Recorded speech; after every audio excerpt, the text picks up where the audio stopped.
in the first years of World War II, long before Germany felt the weight of American industry, and before the sky over Europe became the most dangerous battlefield on Earth, the German High Command laughed at the idea that the United States could ever strike at the heart of the Reich.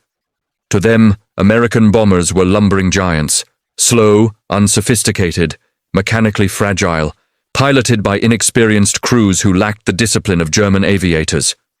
Luftwaffe officers joked in Berlin cafes about flying refrigerators, insisting the B-17 and B-24 were nothing more than bloated machines built by a nation of factory workers who had never endured true war. Their arrogance was absolute. They believed German engineering and German pilots were untouchable. But arrogance has a way of blinding even the most brilliant minds, and Germany was about to learn in the most devastating way possible that American bombers were not symbols of weakness. They were the instruments of a new kind of warfare, one Germany was unprepared to face. The first missions were small, probing, almost experimental. The Luftwaffe watched them without concern. They noted the formation flying but dismissed it. They observed the ruggedness of the aircraft but mocked it. They saw the long-range capability and assumed it made the planes heavy enough to be easy kills for the swift Bf-109s and deadly FW-190s. But every time the Luftwaffe celebrated a handful of downed bombers, American factories built more, faster than Germany could shoot them down. And every time a bomber returned home, filled with holes the size of fists, every time a crew of exhausted men limped back across the English Channel, American engineers studied the damage, reinforced the weaknesses, and made the next wave stronger. Germany still didn't understand what was coming, because the United States wasn't just building airplanes, it was building an unstoppable system, an industrial furnace fueled by the manpower of an entire nation. Every factory from Seattle to Detroit roared day and night. Every assembly line worked with a feverish rhythm Germany could not hope to match. Tail gunners were trained by the thousands. Navigators and bombardiers learned to operate with the precision of surgeons. Pilots mastered formation flying until the sky itself became a fortress of wings and guns. The United States wasn't preparing to fight Germany's air force. It was preparing to overwhelm it. And then came the day when Germany realized, too late, that American bombers were not coming to test the defenses. They were coming to break them. It happened at dawn, on a morning so quiet that even the anti-aircraft crews along the coast assumed the day would pass uneventfully. But then a rumble began, low at first, like distant thunder rolling across the horizon. Villagers looked up, confused. German soldiers stepped out of barracks, shading their eyes, and then they saw them. A formation so large it seemed to stretch from one end of the sky to the other, B-17s and B-24s glinting in the rising sun, like silver giants marching toward the heart of Europe. Nothing in Germany's military doctrine had prepared them for this sight. Their intelligence had warned them of increased American activity, but no one imagined the US would send a force this massive on a single mission. The Luftwaffe scrambled everything it had. 109s, 190s, night fighters pressed into daylight duty, anything with wings. Pilots rushed into cockpits half-dressed, engines roaring to life in chaotic urgency. Commanders shouted orders through static-filled radios. But the bombers kept coming, not slowing, not wavering, not reacting to the panic unfolding below them. As the German fighters rose to intercept, they met something they had never truly faced before: a fortress in the sky. The bombers flew in tight, disciplined formations, each one covering the blind spots of the others. Hundreds of 50-caliber guns created a sphere of lead so dense that even the most skilled German pilots hesitated. The first wave of 109s made a head-on pass and were ripped to pieces. Some exploded mid-air. Others limped away trailing smoke. Only a few broke through to fire on the lead bombers, and those few found themselves shredded by crossfire before they could escape. Every German who survived that first pass realized the horrifying truth. Attacking American bombers was suicide. But the mission wasn't just about surviving. It was about delivering a blow so devastating that Germany would never again mock American firepower. The bombers pressed deeper into the Reich, engines steady, gunners rotating in coordinated rhythm, radios passing information like nervous system impulses in a living giant. Below them, German towns braced for impact. Civilians ran to shelters. Soldiers abandoned open streets. Anti-aircraft crews turned their guns skyward and unleashed a storm of flak that filled the sky with black clouds and deadly shards of metal. The explosions rocked entire formations, shaking them violently, but they did not break. The pilots held formation with a discipline that defied belief. Even when a bomber lost an engine, even when a wing smoked, even when shattered glass cut through a gunner's face, they stayed in formation. One gunner later wrote, "It felt like the whole world was exploding around us, but our job was simple: don't break the wall." And then came the moment that changed everything. The lead bombardier called out through the intercom, "Approaching target!"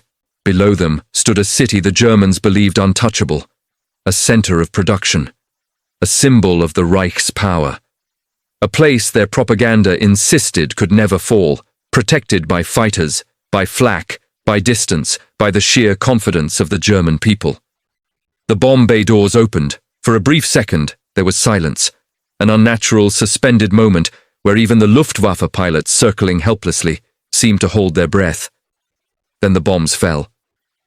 They fell in lines, in waves, in patterns so precise that later analysts would compare it to watching a machine carve through steel.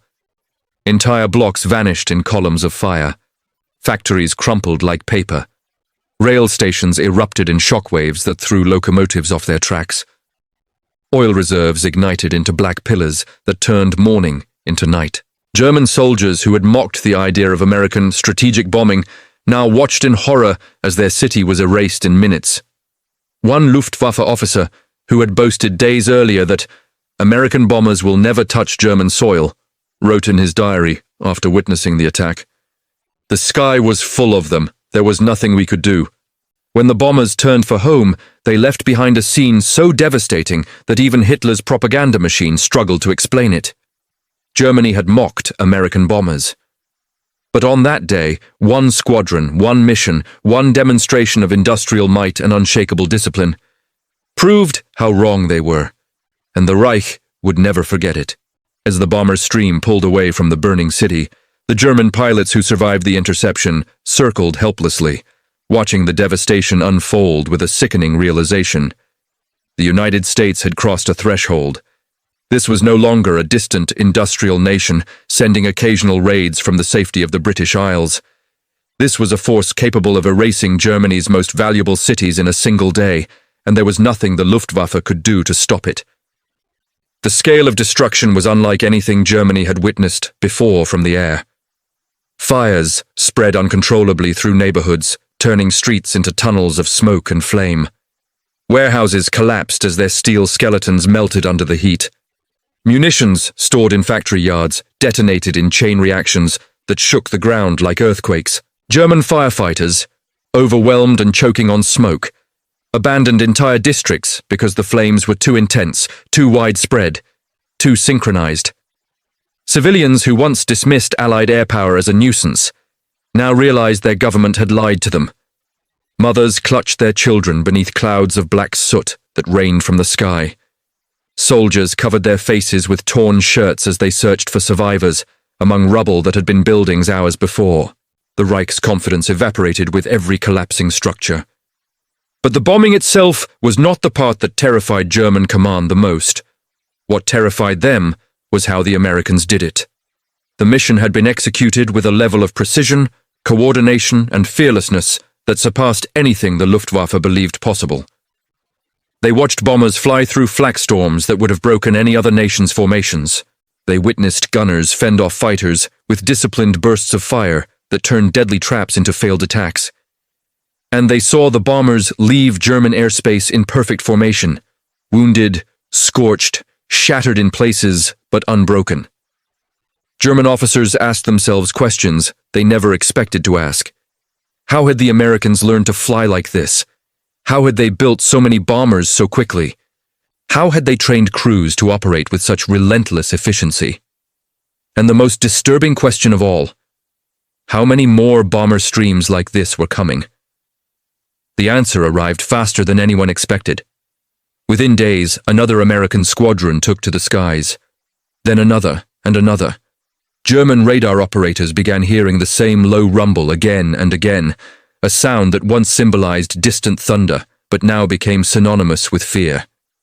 Cities hundreds of kilometers apart were struck within weeks. Hamburg, Essen, Bremen, Hanover, names that once represented industrial pride, now became symbols of charred ruins. Germany's carefully built war machine, fueled by factories working around the clock, suddenly found itself unable to breathe. Rail lines were severed, steel mills destroyed, refineries engulfed in flame. Even when German workers rushed to rebuild, the Americans returned sooner than expected, hitting the same targets again and again until nothing remained but cracked foundations and scorched earth. The Luftwaffe tried to adapt. They experimented with new tactics, new formations, even desperate suicide-style passes. But every attempt failed for the same reason. The Americans had changed the rules of the war. They didn't fight for singular victories. They fought for industrial annihilation. They didn't retreat when threatened. They tightened formation and powered through. And they didn't measure success by how many bombers came home. They measured it by what no longer existed on German soil afterward. As German pilots fell, one by one, the Luftwaffe's elite corps shrank. Every ace shot down was a pilot who could not be replaced. Meanwhile, the United States sent fresh crews across the Atlantic every week. Training programs operated day and night. Schools in Texas, Arizona, and California produced thousands of pilots. An entire generation armed not just with skill but with machines that embodied American engineering. Germany had spent years building a myth of superiority. Now the myth was collapsing under the weight of American steel. It wasn't just the pilots who noticed the change. Civilians across Germany felt it deeply. Entire cityscapes transformed into skeletons within months. Factories that once powered the war effort now generated nothing but smoke. German families, once patriotic and confident, now whispered about the silver clouds that brought ruin from the sky. Children flinched at distant thunder, unsure whether it was weather or the approach of yet another American formation. The psychological impact was devastating. Propaganda ministers worked endlessly to reassure the public, but nothing could hide the sight of entire neighborhoods reduced to ash. Nothing could silence the rumors that American bombers were unstoppable. Nothing could extinguish the fear that spread like smoke through the Reich. Meanwhile, inside the American bomber crews, something remarkable was happening. Every mission forged them into iron. They watched friends fall, saw gunners slump over their guns, heard engines sputter as shrapnel tore through vital systems. And still, they pressed forward. They flew through the worst storm Germany could produce, not just through flak and fighters, but through doubt and exhaustion. And they completed their missions. These men, many barely past their teenage years, became symbols of determination the world had never seen before.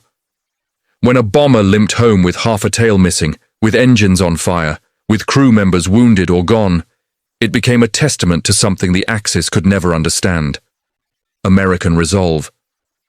Germany watched as the bombers returned again and again, like waves smashing into cliffs.